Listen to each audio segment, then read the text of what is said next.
And our guest for today is the Chairman of Committee on Ways and Means and Committee on Basic Education.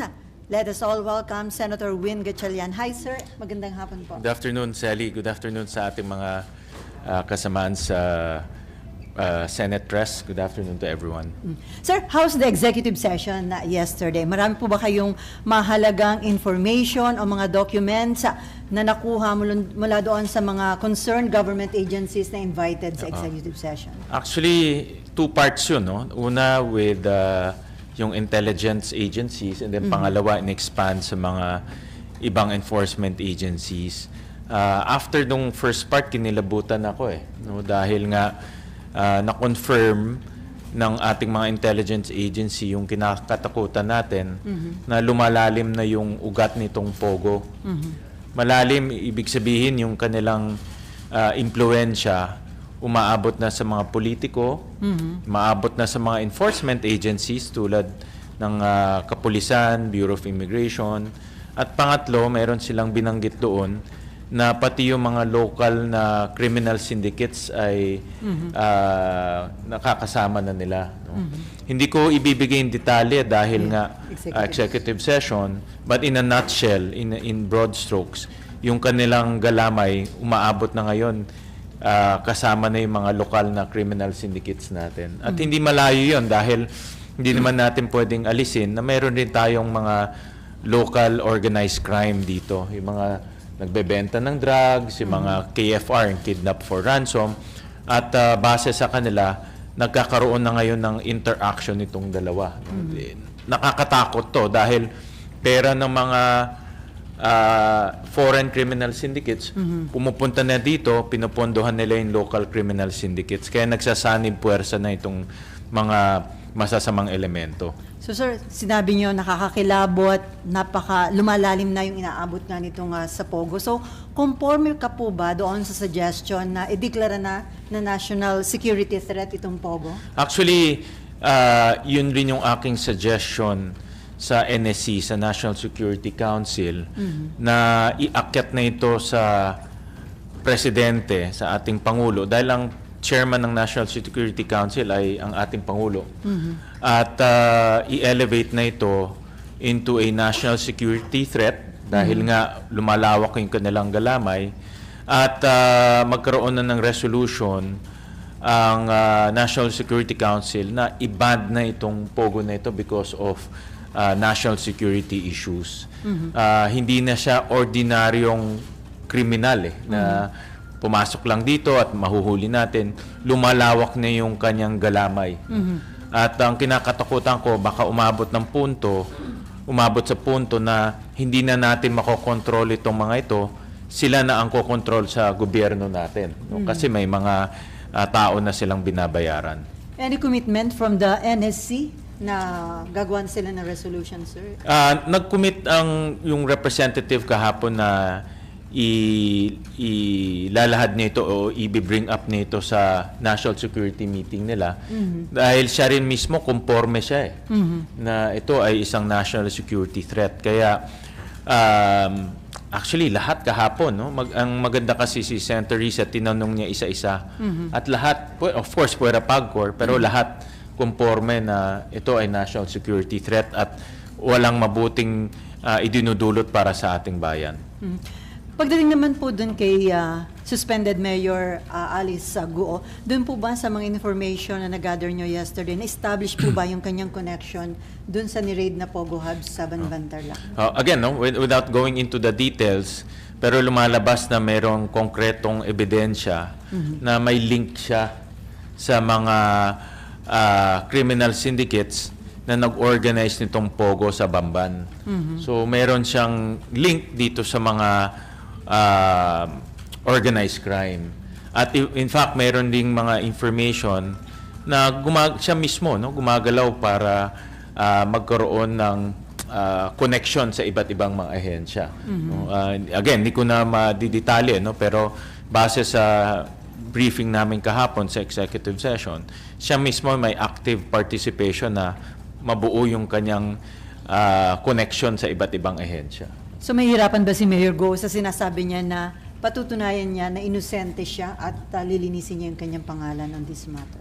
Karapatan niya yun, no? Na patunayan na inosente siya. Pero para sa akin, malinaw kasi yung mga dokumento, Sally. Yung letter of no objection, nakapangalan sa kanya. Yung application ng Hong Sheng, nakapangalan sa kanya. Yung building permit, siya ang applicant. Lahat ng mga iba't ibang permit, siya yung applicant. Yung Baofulan, siya yung may-ari. So lahat ng dokumento nakaturo sa kanya. No? At yung Baofulan, binuo para, isa lang naman ang objective ng Baofulan. Binuo yan para makapasok itong Pogo sa Bamban. At siya yung presidente nitong korporasyon na ito. Kaya lahat ng dokumento itinuturo na meron siyang active participation para mabuo itong Pogo. Bigyan ko kayo ng halimbawa, linabas doon sa hearing yung application sa PLDT for internet. Yung application na yon siya ang nakapangalan doon. So ibig sabihin itong internet kasi mag-a-apply ka para sa Pogo eh. No, hindi to nakita ko yung bill 120,000 per month kasi nga high capacity line, no? Tawag nila lease line. Hindi to yung pangbahay na application. Ito yung application niya para sa Pogo facility. So ang punto ko doon, meron siyang active participation para mabuo yung Pogo. Hindi lang siya representative, kundi active siya nag-apply sa PLDT para mabuo yung Pogo. So, hindi natin matatanggal yung ebidensyang yun.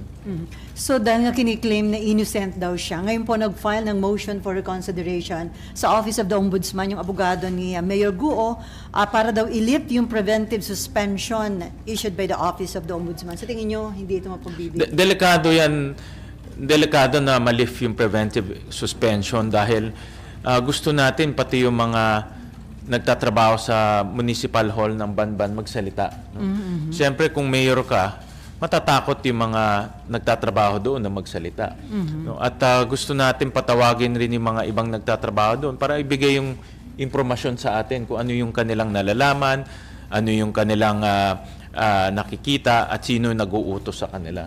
Pag nandyan siya, obviously, pwede niyang impluensyahan niya. Kaya, importante na patuloy yung kanyang preventive suspension habang nag-iimbestiga yung mga enforcement agencies. No? Senate, kasama na doon ng Senado, kasama na yung ibang mga ahensya. So, you're hoping na hindi... I'm hoping. Ako, I'm very confident na hindi mag-grant yan. No? Nabasa ko yung order ng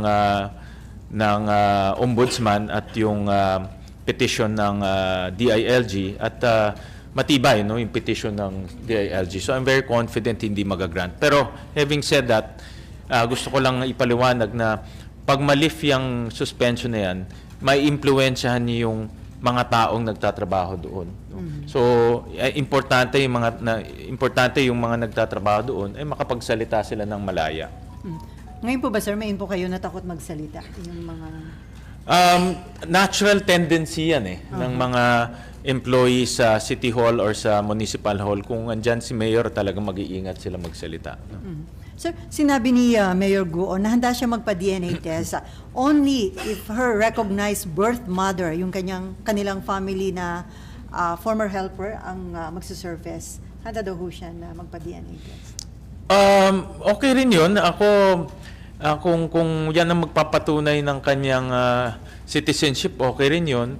Pero sa mga narinig ko at sa mga impormasyon na aking nakalap, na itong si Wen Yi, ang pinapakilala niya na biological mother niya. No? Marami akong nakausap na mga taga-Valenzuela at taga-labas na rin yung mga naging kanegosyo nila o naging nakahalubilo nila na pinapakilala itong si Wen Yi na nanay niya. No? Yun ang narinig kong information. Kaya ang aking hamon sa kanya at kay Wen Yi, magpa-DNA test sila ng transparent. Transparent, open, may witnesses para malaman natin. No? Pwede rin ako nagkamali. Baka nagkamali yung aking information o yung mga narinig natin. Pero pwede rin tayo na tama. No? At ito rin magiging katunayan kung ano talaga yung kanyang nationality. Kasi wala nang debate yung tatay niya Chinese. So yung nawawala nilang yung nanay niya.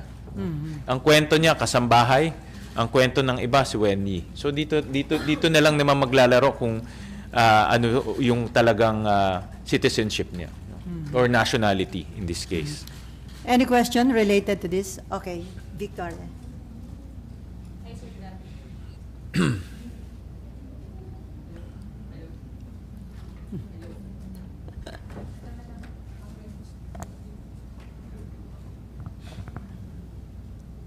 Hi, Sir, good afternoon.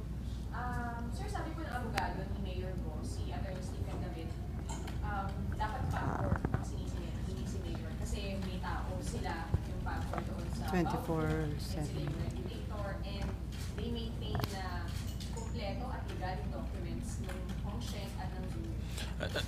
Dalawa sila merong accountability. Dalawa dapat sisihin. Hindi rin pwede sabihin ng PAGCOR na wala silang kasalanan. Meron din silang accountability. May pananagutan sila dito sa isyung ito. Tama, meron sila, inamin naman nila, mayroon silang 24/7 na mga tao doon. Pero sila mismo, nung first hearing, nakita namin, sila mismo nag-violate ng kanilang mga guidelines. At ipapakita namin yan sa susunod na hearing na maraming guidelines na sila mismo naglabas na violate nila, kaya tayo umabot sa ganitong punto. Pero sa kabilang banda, hindi rin natin pwedeng ialis na nasabi ko nga, si Mayor Go ay nasa gitna itong Pogo company na nag-apply sa Bamban, itong Hong Sheng. Yung pangalan niya, andun lahat sa mga dokumento, so hindi natin pwedeng maialis yan. Of course, sasabihin niya na wala siyang connection, pero based on the kwento niya yan but based on the documents, andun yung pangalan niya. Active Hindi lang yung one time, but in multiple documents. Pati electric co-op, diba? Nakita niyo naman, pati yung application sa kuryente, sa kanya nakapangalan rin. So may active participation para mabuo itong Pogo. Pero siya yung dating sinasabi niya, natural na part siya ng process kasi president siya ng bawat committee. So, di ba siya absuelto? Kasi nung application period naman, bawat po ano ba siya? Official. Yeah, Baofu official siya. Siya ang presidente ng Baofu. 50% ng Baofu sa kanya. But at the same time, siya rin yung applicant para sa Hong Sheng. Yung Hong Sheng yung na-raid no? At itong Baofu development, ginawa to para sa Hong Sheng. So in other words, siya yung taong nagbuo nito. No? Of course, sinasabi niya mayroong iba, pero again, no, dapat tignan natin yung dokumento. Sa dokumento, siya yung nagbuo nito. No? At siya talaga ang may active participation o gumawa siya ng paraan para mabuo rin ito. At the same time, yung mga partners niya, mayroon siyang 4 na partners, isang Filipino, at pinuntahan namin yung si Miss Carion. Apparently, si Miss Carion is a clerk sa kumpanya nila. No? Nagtatrabaho siya sa mga GWOS and hindi siya high-ranking official, clerk lang siya. Yung 3, may criminal records, no? 2 doon yung nahuli sa Singapore, yung isa doon mayroong warrant of arrest sa China na nagtago nung nagkaroon ng raid. So, pag titignan mo yung kabuuan, no, partner mo, mga pugante, ikaw may active participation ka sa pagbubuo nito, hindi mo pwedeng sabihin wala kang alam no? No, parang parang imposibleng wala kang alam. Ikaw ang gumalaw para mabuo ito lahat no? Sir, last, saan po, nasa na sila Mr. Angelo Tubo and si Wendy Hill? And kung nakalabas na po sila ng bansa, paano po maapektuhan yung investigation? Based on my information, according to the Bureau of Immigration, umalis sila nung May 20. That's last month. This is after the first hearing. No? Nagkaroon tayo ng first hearing. After a few days, umalis sila. No? And Chinese citizen sila no? Mayroon tayong picture ng passport sila. So wala silang obligation na bumalik dito sa Pilipinas. No? They can stay there forever. No? Habang nangyayari ito dito, pwede silang doon na muna tumira. No? Kaya yan ang magiging problema natin dahil wala na si Wendy. Hindi rin natin hindi na makakapag-DNA para malaman yung kanyang nationality. But at the same time, magfa-file rin kami ng resolution to investigate yung fake birth certificates sa ating bansa. Dahil doon sa hearing, lumalabas na mayroon 300 plus na mga fake birth certificates, of which 60 plus foreigners ang kumuha. No? So magpa-file ako ng resolution to investigate that.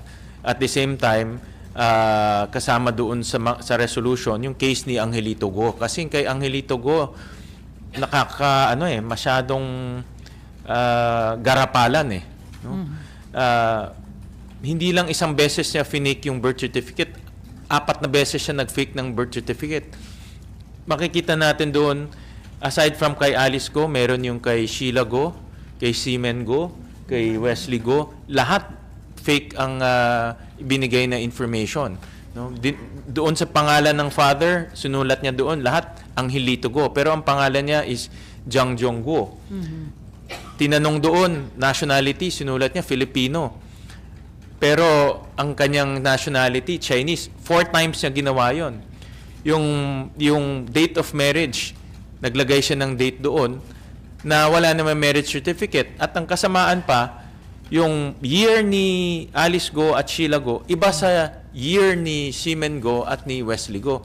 So halatang nagsinungaling siya para makakuha ng fake birth certificate. No? So itong si Angelito Go, isasama ko sa resolution para mapatawag rin. At dahil binaboy niya yung late registration ng ating bansa.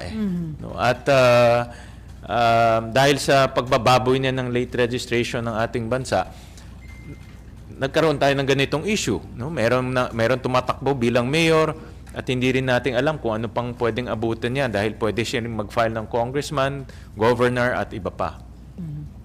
Pero sir, wala bang negligence sa part ng mga government agencies para hindi na validate yung mga ibinigay na information? Wala kasi sa proseso nila yung validation. Ito rin isang anggulo na dapat tignan. Kung pupunta ka doon at magbigay ka ng testimonya mo, susulat nila doon, tapos na. No? Wala nang kinakailangan. Wala nang kailangan validation. Kailangan, ang aking nakikita dito, kahit papano merong random violation. Tingnan mo yung dokumento kung tama o hindi. Kung nagsinungaling siya or nagbigay siya ng peking mga supporting documents. No? So, walang ganun Walang ganun na nangyayari. So, meron talagang defect yung ating late registration process and birth certificate process na rin.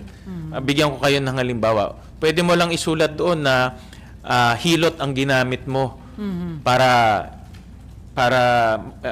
hilot ang ginamit mo doon sa pagpapanganak. Pero hindi natin alam kung sino yung naghilot noon dahil yung nanghilot naman wala namang lisensya yon. Unlike a midwife may lisensya, unlike a nurse may lisensya, ito walang lisensya. So kumbaga hindi natin alam kung sino talaga ang gumawa para ipanganak ka. No? So may mga ganun na kailangan nating ayusin para maging mas accurate yung birth certificates natin. So may mga reforms na dapat ipatupad sa ilang batas natin. So. Ang nakikita kong 3 legislative proposal dahil dito sa investigation. Una, total ban ng POGO immediately. Pangalawa, pag-aayos ng late registration at birth certificate process natin. Pangatlo, ihiwalay na yung regulatory at operating responsibilities ng PAGCOR. Nasabi ko na ito nung una pero ito na naman yung isang obvious na conflict of interest ng PAGCOR dahil kumikita sila sa kabilang banda pero sa kabilang banda nagre-regulate sila. No? At dahil kumikita sila, hindi sila naghihigpit at ito lumalampas. Kikita natin na umabot sa ganitong punto na napakaluwag yung ginagawa nilang pagbabantay sa mga POGO. So dun sa 3, may isa nang na-file na sir, di ba? Meron ng isa. Yung total ban. Yung total ban. Yung alam ko yung paghihiwalay rin, meron na rin nag-file nun. No? So yung reforma nilang sa late registration and birth certificate system natin. Before Mav, sir, meron nilang ni-raid na panibagong POGO sa Porac, Pampanga. Ito ba may connection doon sa ni-raid sa Banbantal? Sa mga initial information namin na nakuha, ito ay dati ng POGO operator na na-cancel yung kanyang license. Pero patuloy pa siya nag-ooperate sa doon sa lugar na yon. Ito yung Lucky South 99. Nahuli na ito dati, kinansela yung kanyang lisensya pero nagpatuloy pa rin siya sa pag-ooperate. At ang mga information na kuha ko, itong Pogo, meron siyang seating capacity of more than 1,000 agents o 1,000 na trabahador. Pero nahuli lang 140 plus because apparently, nung nag-file ng search warrant ang PAOK, meron nag-tip dito sa mga operator. So, ang kutob ko dito, hindi lang enforcement agency, pati judiciary, meron na silang mga tao. Dahil kung mapapansin natin, itong mga last few warrant of arrest na nangyari, puro sa Bulacan courts eh. No? So siguro alam nila na dito na naman pupunta, nagkaroon na sila ng mga mata at tenga doon sa korte at nalaman na nila. No? So again, marunong rin gumalaw itong mga ito para magkaroon ng mga galamay eh. At ito yung isang ebidensya na meron na silang mga tao sa mga lugar na magbibigay ng tips sa kanila. Okay, Mav. Dun po sa executive session, nagkaroon po ba ng linaw kung saan nanggaling yung malaking pera ni Mayor Alice Go, given na yung source of income nga po isang pati? Napakaganda yan, Mav.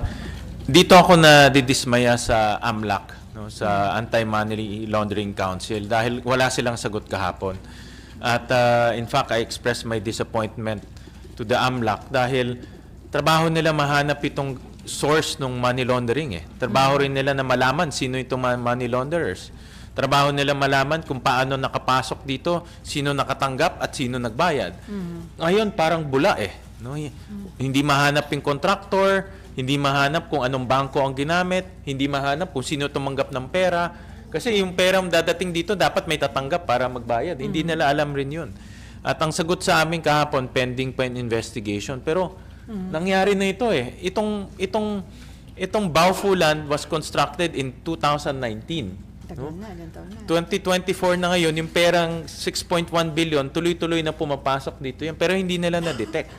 No? Kaya I'm quite disappointed with AMLAC na hindi nila na-detect. At even kahapon, wala silang sagot. That's why nasabi nga ni Chairperson Risa Hontiveros na magkakaroon kami ng special session with AMLAC. Kasi nga wala silang sagot sa amin kahapon. At ito we need to focus because nag-expand na naman yung criminal activities nitong Pogo into money laundering eh.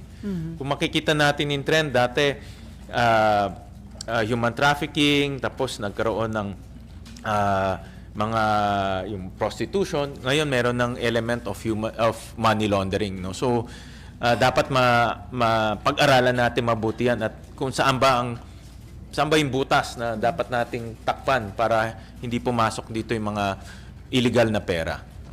Sir, is it possible na kaya walang Naman. digital trace is because it was hand carry yung pera? Actually naisip ko rin yung Mav eh, pero inisip ko paano mo i-hand carry 6.1 billion pesos, no? So but again, no, everything is possible, sabi nga nila. Kasi like for example, bigyan kita ng halimbawa, 2 linggo na namin hinahanap yung contractor ng nagpagawa nung Banban Pogo Hub. Hindi namin mahanap talaga, no? Hindi namin alam kung sino nagdala ng heavy equipment doon, sino nagpatayo ng building, sino nagdala ng crane, hindi namin mahanap talaga.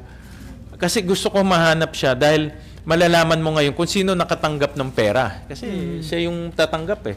At matitrace natin ngayon kung sino yung mga personalidad na yun. Pero walang mahanap.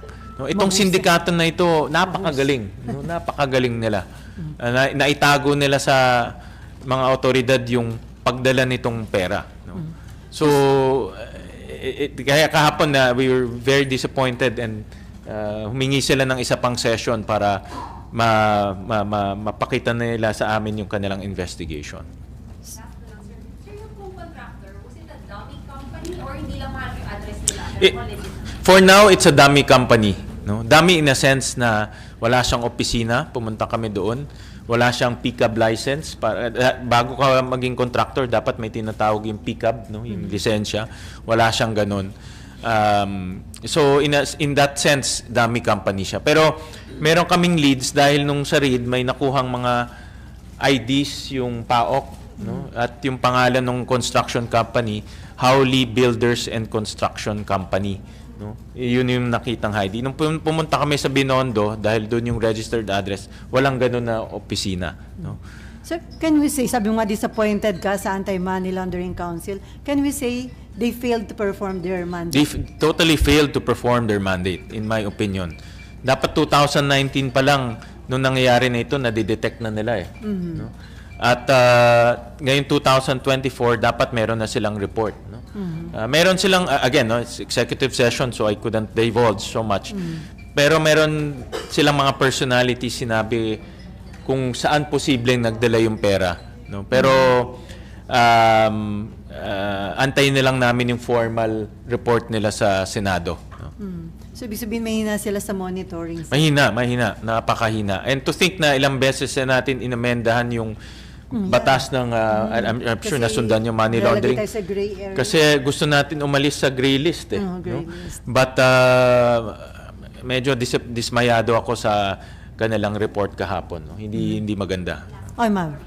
Sir, sorry, pahabol lang po. Sir, yung BIR, nandun din po sila sa executive session kahapon. Yes, kahapon. Meron din po silang registered address dun sa BIR, yung mga go, particularly si Juan Lilin, na nasa Quezon City. Pero Sa Balintawak. nakita po namin yung address, tapos fake din po siya. Sa Balintawak? Yan ba yung Balintawak address? Yeah, I saw your report on that. Eh. Kaya nga, meron akong trend na nakita with them eh.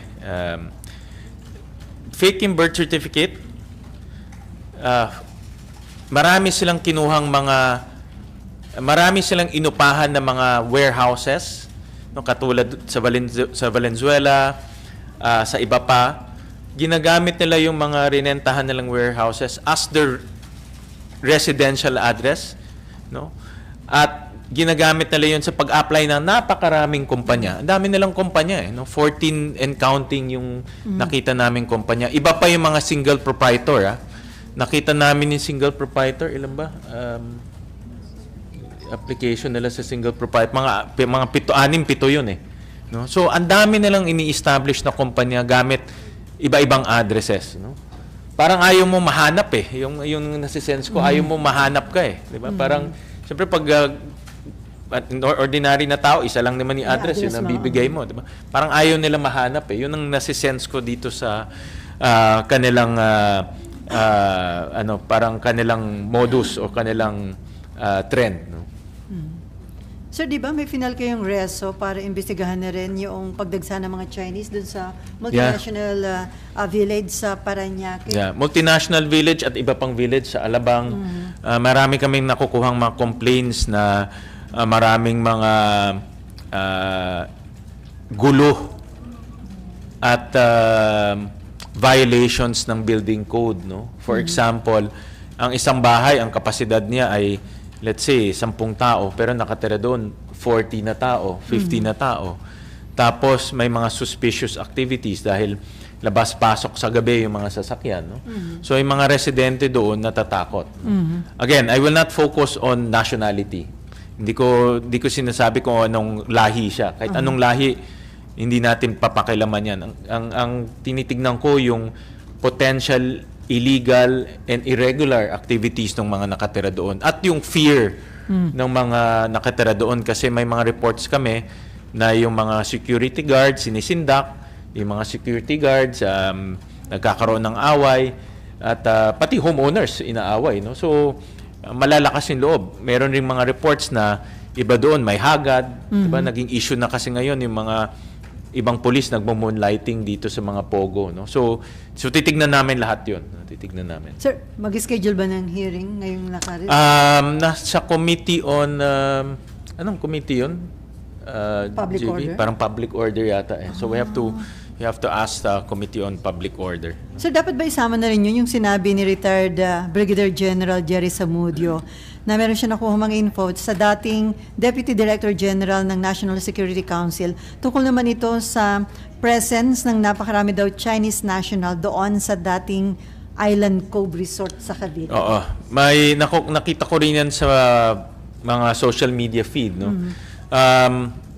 Alam natin may Pogo Hub dyan. No? I think lahat tayo alam natin yan. Pag lumilipad ka ng eroplano, makikita mo naman dyan sa may Sangli area, Island Cove area na ang daming Pogo facilities dyan. No? Now, as to merong illegal o wala, ayan ang hindi ko pa alam. No? Wala pa akong nakukuhang report sa ibang mga enforcement agencies natin. Pero dapat bang pwede na isama na yun dun sa inyong resolution or limited lang yun dun sa mga Sa akin, mga villages? dahil wala pa akong nakukuhang reports tungkol dyan, so hindi ko muna sinama yan sa mga resolutions natin.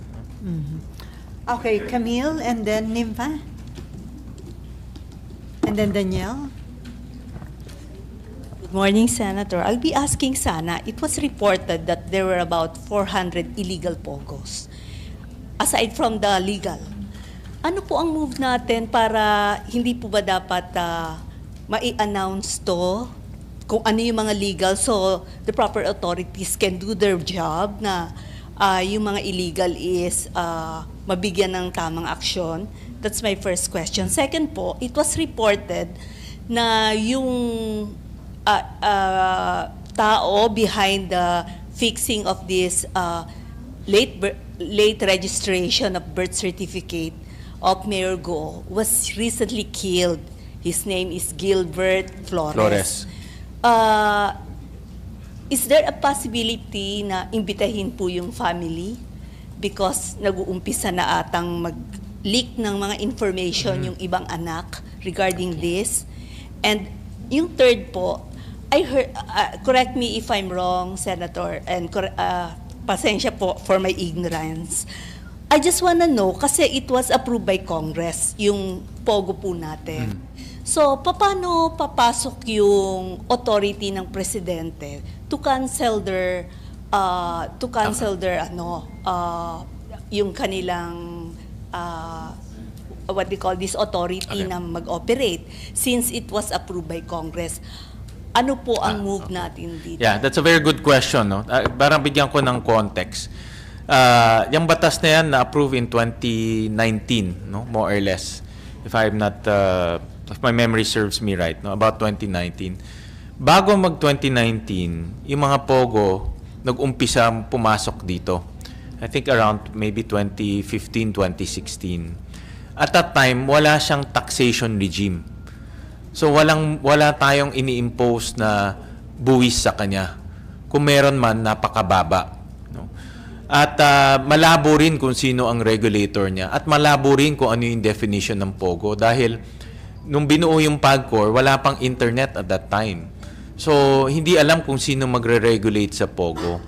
So kaya during that time, lumapit sa Kongreso para i-define unang-una kung anong POGO.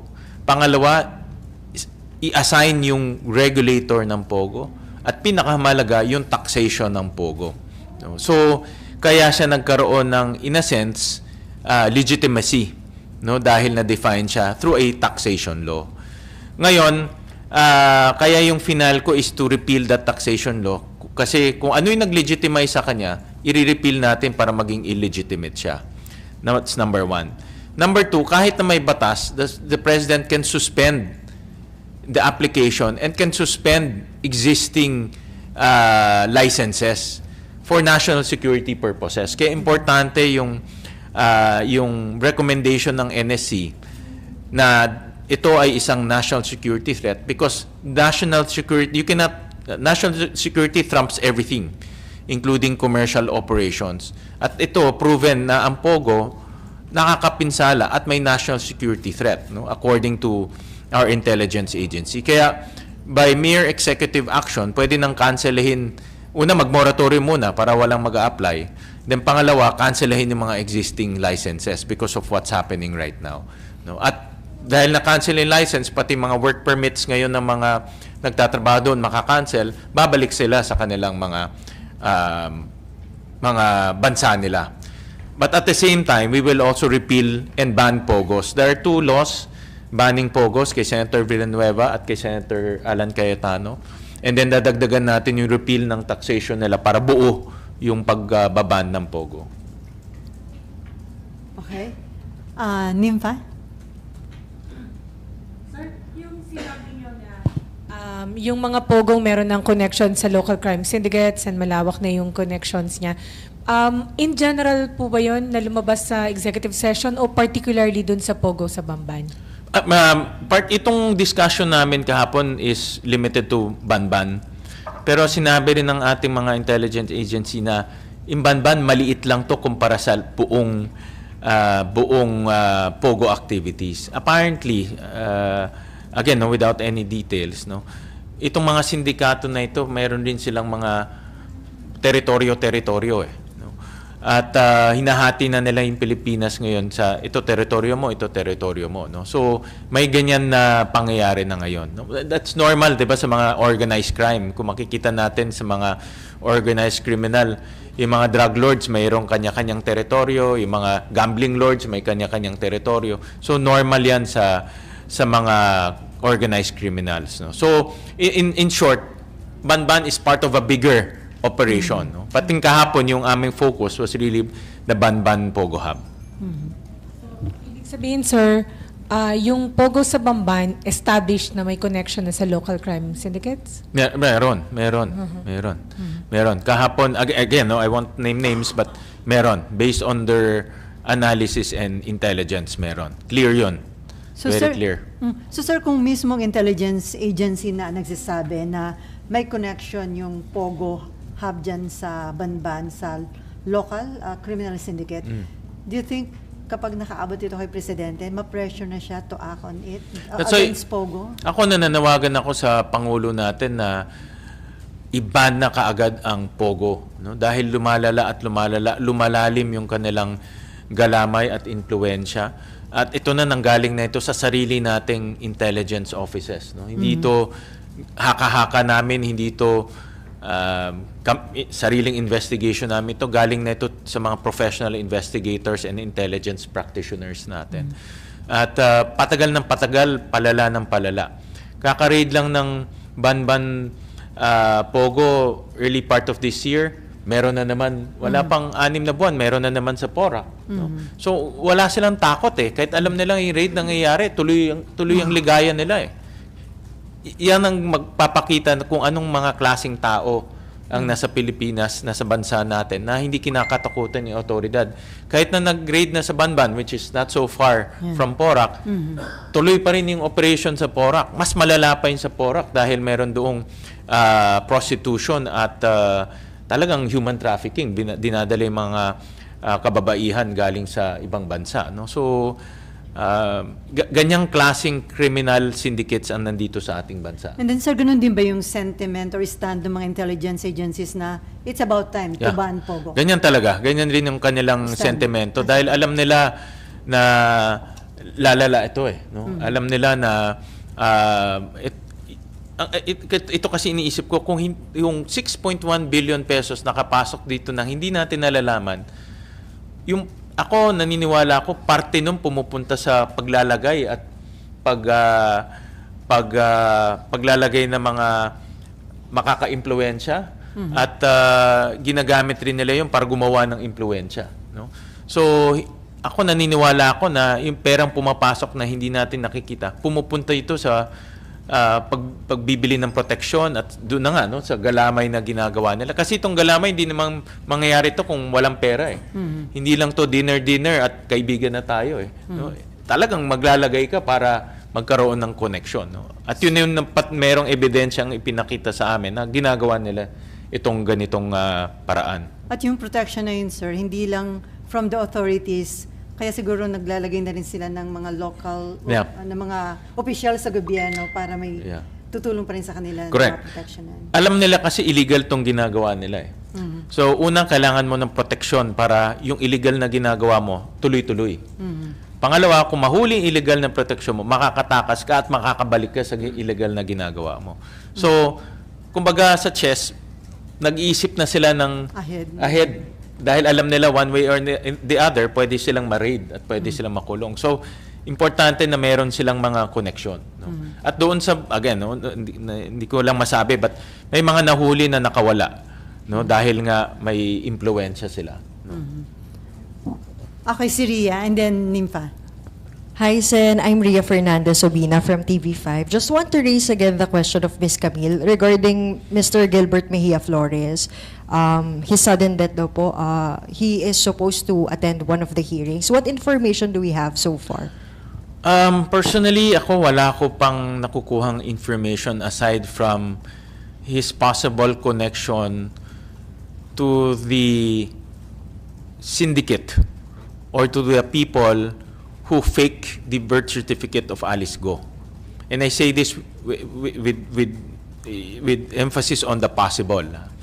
That is the initial information that we got, na possible connected siya dito sa sindikato o sa mga taong gumawa nung illegal na birth certificate ni Alice Go. Yun ang initial information namin. Kasi it's so coincidental no, na nangyayari ito at may namatay, no. At yung I was talking about yung contractor in Howley. We also chinek namin yung building permit na ang nag-apply si Alice Go at ang nakasulat doon sa contact engineer or engineer that you should contact. Isang engineer na nangangalang JM Turla. Nung pinuntahan namin siya, apparently namatay na rin siya, no, Jo? Namatay na rin siya. May 14, I think. 17. May 17 siya namatay. This year, sir? This year. This year. Ano Itong po si Engineer Turla, apparently, siya yung pumiperma ng mga plano na ginawa ng mga Chinese. No? Yung plano kasi lahat gawa sa China eh. Lahat gawa ng Chinese engineer, Chinese architects, dinala dito. Pero hindi mo magagamit yan. Hindi mo magagamit yan kung hindi ka magpapaperma sa local engineers. Dahil yung lisensya dapat lumabas. Siya yung pumiperma. Oh, ito si Turla, sir. Yes, si Turla. At inamin rin ng pamilya na yon. But ang cause of death is heart attack. No? Yun ang sabi sa amin. Yun ang sabi sa amin. No? Sir, But he's young. He's only 47? Parang ganyan lang. Mga 47 lang siya. So medyo na dead end kami doon dahil siya yung pumiperma. Siya yung connection doon sa mga Chinese engineers. So na dead end kami. Siya na signatory, sir. Wala na iba. Wala na iba. We check the plan. Siya talaga yung pumiperma. Okay, Ria, may follow-up. Sir, what do you think about the sudden deaths nitong mga individuals na to na possibly pwedeng sila yung missing puzzle sa ating investigation? Well, kung si Engineer Turla buhay pa, sigurado malalaman natin sino yung mga nagpagawa sino yung contractor o mga Chinese engineer na gumawa nung Pogo Hub sa Banban. But since wala na siya, hindi na natin malalaman yan. No? So, medyo if you look at the timing ni Turla and ni Flores, Suspicious, sir. It raises suspicion. No? But then again, I don't have any direct evidence for now. No? Okay, Nympha, may follow-up ka. Sir, meron kayo na-raise na question, nagtataka kayo. Tanong nyo, bakit sa Bamban napili na itayo yung Pogo? Anong sagot na doon, Senator? Well, again, no, without going into details, dahil nga si Mayor Alice Go is the one opened the doors for this criminal syndicate to come in. Naging enabler siya, no? Sa laki ng Pilipinas, bakit sa Bamban, no? And the only common link between the criminal syndicates and Banban is Alice Go, no? So, nasa gitna siya eh. Nasa gitna siya. So siya yung naging tulay between these criminal syndicates and Banban, no? Meron ba, sir, peculiar dun sa location? Like yung, di ba yung sinasabi na may Pogo sa Island Cove, na malapit sa Sangley Point? Meron bang particular din na ganong parang coincidence or anything suspicious? Bakit sa Bamban? Wala namang lumabas na ganun yet, no? From a national security angle, wala pa naman lumalabas. But that's a very good question. It raises suspicion rin. Bakit sa Bamban? Bakit hindi sa Tarlac City or sa San Fernando o sa Angeles? Sabi nga ni Alice na yung mga condo yung nagpatayo sila ng mga condominiums. Mga No? villa. May condominiums, may 8-story condominiums doon, 3 building. Nung tinignan namin yung local economy nila, it's primarily agriculture. Mga magsasaka yung mga nandun. Ewan ko kung yung mga magsasaka bibili ng mga condominium. Diba? Alangan yung magsasaka, meron naman silang bahay, bakit sila magko-condominium, diba? Baka. Or baka doon Ang importante, sino yung merkado mo? Sino yung bibili ng produkto mo? baka yung mga manggagawa doon sa Pogo.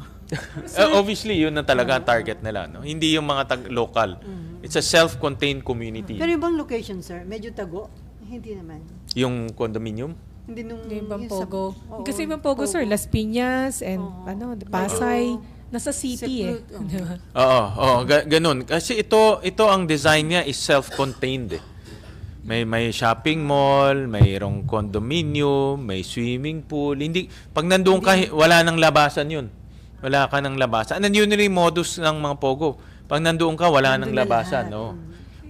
Hanggang kay Mayor Alice Guo lang ba? O meron pang mas mataas sa kanya? According sa doon sa mga, again, I cannot say the names, pero mayroon pang ibang politiko according sa intelligence agencies natin, no. Pero LGU, sir? Without Iba-iba eh. Iba-iba. national. Pero may politiko. That's as far as I can Politiko say. protecting her or part of the system? Part of it. Part of that Pogo Hub. Part so, of it. enabler din, sir? Hindi naman nila sinabing enabler but part of the web.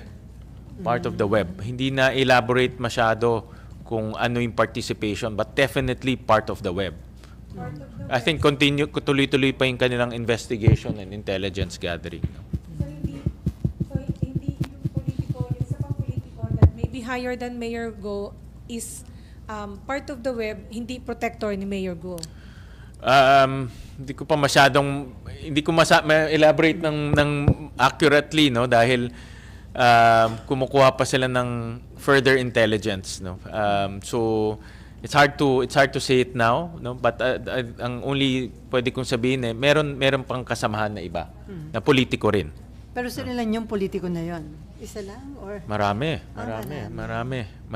Doon sa mga pinakitang pangalan, marami. kasama na, sir, yung binabanggit ni Senator Jinggoy na mayor? Kasama rin ba yun sa web? Yung mayor na allegedly nag-ooperate ng Pogo owned by Mayor Alice Guo. Ayoko muna sabihin.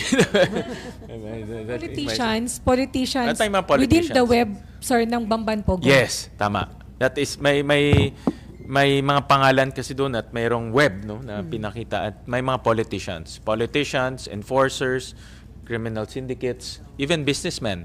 No, meron meron din, din, may mga businessmen rin, no. Yung sa money laundering, sabi nyo nga, hindi na-detect ng AMLAC yung pagpasok. Surely, sir, may lumalabas din. So, yun, hindi din nila nababantayan. Hindi rin nila nakikita yon. Hindi nila nakikita. Kaya nga, ang pinaka-basic sa akin is, pumasok yung pera, may nakatanggap. Kung yan ay through our banking system, may dinaanan yan electronically. Kung cash yan, sabi nga ni Ma, meron din dapat makatanggap yon. No? Hindi nila na-detect yun eh. Hindi nila na-detect yung electronic transfer, hindi nila na-detect kung sino tumanggap. At kung may binayaran, kasi bibili ka ng semento, di ba? Irerenta ka ng heavy equipment, magbabayad ka ng sweldo ng mga contractor, ng mga trabahador. Sino yung nagbabayad nun? Hindi nila rin na-detect. So, parang bula siya eh. And money involved, hindi rin alam. Hindi rin eh. Hindi rin. Magkano yung money involved dun? Well, ang estimate namin is 6.1 billion, but it can be more. It can be more. So, failure ng mga tao, sir, sa AMLAC o failure ng system? Ako failure ng AMLAC eh, no? Because yung kanilang process, no? They have to look at their process. In fact, may mga suggestion, well, of course, mayroon silang legislative suggestion, no? Kung paano ma-improve. But the mere fact na wala silang ma-explain kahapon, natatakot ako dahil yung perang yun, baka pumunta sa mga ibang personalidad. Hindi natin alam. So, sir, di ba, ilang beses na amend ang anti-money Yes. laundering law. So ngayon may suggestion ulit sila Meron na amendments? yes, mayroon legislative suggestion sila to strengthen yung kanilang monitoring. No, may mga suggestions silang ibinigay kahapon. Kasi nga, sabi ko, I'm very disappointed, and sabi nga nila may mga gaps na gusto nilang i-ayusin. No? Okay, from Business World. Sir, more on the economic side, how should the Philippines diversify its trade options away from China amid maritime tensions and delayed assistance deals? Actually, we're already diversified. No? I think what we should be diversifying further is the case of our OFWs in Macau, Hong Kong, and Greater China. No? Estimate, I think, ang mga OFWs natin in Macau, Hong Kong, Greater China is about 500,000, mga 500,000+, more or less. And we need to think about them also. No? If things escalate, we have to think about their welfare. But in terms of exports, we're not exporting so much. In fact, we're importing more from China. Yun, kailangan natin mapag-aralan because yung mga ini-import natin, aside from yung mga consumer goods na nakikita natin, there's also intermediary goods. Ibig sabihin, yung ini-import natin, pumapasok sa semiconductor o pumapasok sa ibang produkto na ini-export natin. No? So in that sense, we need to look at yung supply chains kasi kung magkaroon ng problema sa supply chain, wala tayong ma-export. Sir, just to follow up, do you see tensions between China and the Philippines leading to harsher conditions for Chinese-owned businesses in the country or Filipino-owned businesses in China? From first of all, investments, FDI from China has gone into all-time low. No? Mababa yung nakukuha natin sa kanila. For obvious reasons, no? Because of the geopolitical issues. Existing Chinese companies, from the top of my head, is very few. No? Hindi naman ganong karami. So, I don't think it's kumbaga a heavy repercussion in terms of Chinese corporation operating here. No? Kasi konti lang naman yan. Maraming mga Chinese nag-operate dito, yung mga buy and sell, no? Which is not so capital intensive. No? Okay. Sir, tungkol other issue na tayo, no more about Pogo? About Pogo pa rin? Okay. Just two questions. Balikan lang po natin si Flores, sir. Just to confirm, Flores was the local civil registrar of Bamban po. One of the employees of the local civil registrar. All No, right. he's- Was hindi siya he yung local supposed to civil- attend the hearing? I believe the local civil registrar of Tarlac attended last time, but not Flores. No, I can't remember the name. Yung local. I understand that si Flores is an employee of the local civil registrar. All right, sir. Sir, now that the ombudsman has suspended Mayor Go, and dun sa executive session, as mentioned by UN Senator Risa Ontiveros, mas na-solidify yung opinion yung mga senators about the nationality of Mayor Go and her possible ties with Pogo. Sa NPC po, sir, ano po ang parang direction natin, sir? Are we going to, what's the next step for Mayor Go as the member of NPC? Well, yesterday I talked to Senator Legarda, and we shared the same sentiment to expel her. Me and Senator Legarda are members of the NPC, and we shared the same sentiment that she's a bad example to our present members and also to our future members. In fact, I talked to the president of our party, si Congressman Jack Duavit, about this issue. No? So pag-uusapan namin to as later on when we convene the leadership meeting. Magkasama kami ni Senator Lawrence sa Council of Elders. No? And then pag-uusapan namin doon to. Kailan How sir is go- mag-decide? We're targeting hopefully in the next few weeks magko-convene kami, no? Because of this issue. No? Yeah. Sir, how is the expulsion process going to be with NPC? First, a member can present their case. Of course, we have to also present our evidence. And the Council of Elders will look at this and pag-uusapan namin to. We will try to get a consensus on how to move forward. No? So that's, in a simple form, that's the process of how we will approach this. Pero do you think may enough grounds na, sir, para expel si Mayor? Ang idea ko is, since ongoing itong investigation ng Senate, we will use our findings here in the Senate, no? Especially when the committee report comes out, as the basis. No? So, yung meeting can be a preliminary step to gather evidence, to talk about the violations, and then as we go along with the Senate hearing, and when the committee report comes out, yun ang gagamitin naming basehan as grounds to expel her. Meron pa? Pero sir, the mere fact na kung ma-establish nga yung kanyang connection sa POGO, sa criminal activities like money laundering, more than enough grounds yun. Yes, more than enough grounds yun. Ang aming basic principle, you're a public servant, dapat may integridad ka, dapat tapat ka sa trabaho mo, at maganda kang hemplo sa mga membro natin. So those are the basic principles of NPC. Obviously, in this particular case, iba yung nangyari, no? And we want to maintain the integrity of the party. That's why I suggested that we should expel her, no? And I suggested also that to use the ongoing proceedings and eventually the committee report as the basis to expel her. Sir, matagal na ba siyang member ng NPC? Yeah, bago lang. When she ran, independent siya eh. Ang kandidato namin doon natalo eh. Independent siya. Nung nanalo siya, lumipat siya sa NPC. Okay. Anyway, no more about POGO?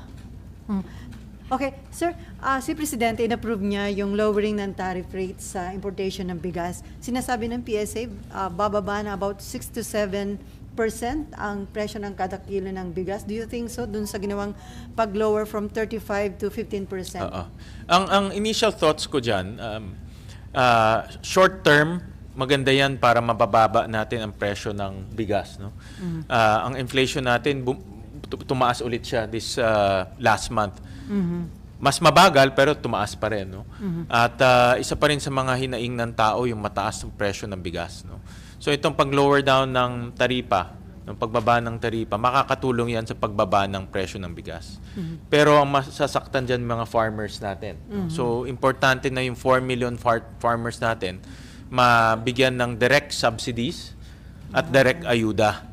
No? Dahil in the short term, dahil sa pagbaba ng presyo ng bigas, hindi nila mabebenta na mas mataas yung kanilang mga bigas. Kaya dapat matulungan rin natin sila. No? So hindi pwedeng one-sided action lang. Importante na yung farmers natin, more or less mga nasa 4 million, matulungan sila. No?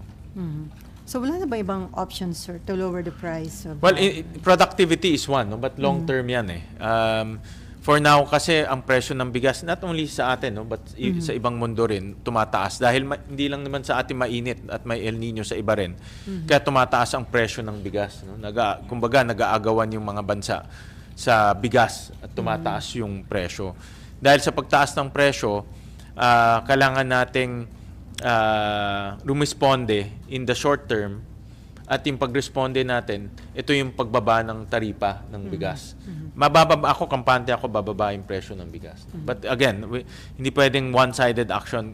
Importante rin yung kapakanan ng ating mga magsasaka dahil hindi nila mabibenta yung kanilang presyo, kanilang bigas sa mataas na presyo. Sir, balikan ko lang yung pag-uusap nyo kahapon ni Senator Lauren Legarda. Limited lang ba tungkol doon kay Mayor Go sa possible pag-expel sa kanya sa NPC, or napag-usapan nyo rin yung tungkol sa Solid 7? Wala naman. Kasi kahapon was the executive session. So, nag-attend siya, sir? Nag-attend siya. At natanong nga niya sa akin yung recommendation ko at sabi niya sinusuportahan niya yun. At sabi nga niya dapat mag-convene yung, we call it Council of Elders para mapag-usapan to, no? How to move forward. But concerned rin siya dahil nga importante na hindi mabahidan yung partido namin ng ganitong mga anomalya at hindi magaganda. No? So yung Solid 7, sir, wala mo nang pag-uusap ngayon? Wala, nakabakasyon lahat eh. Nakabakasyon. Kayo, kumbaga yung iba, nagbabakasyon outside the country, sir? Ano parang outside the country. Part ng healing process, sir. I think matagal na rin nila nakaplano yan. But it's good. It's good itong panahon na ito gamitin natin sa pag-iisip at reflection. So, wala pang schedule ng meeting yung grupo Wala niyo, pa, sir? wala pa kaming ano. Okay, with that, no more? Kasi yung oras. On that note, thank you so much, Senator Win Gatchalian. Thank at you. Thank you rin kay Ana at syempre kay JB and kay Cecil, yan, sa mga media officers ni Senator Win Gatchalian. Thank you, sir. Thank you, thank you. O sir, 2024 na.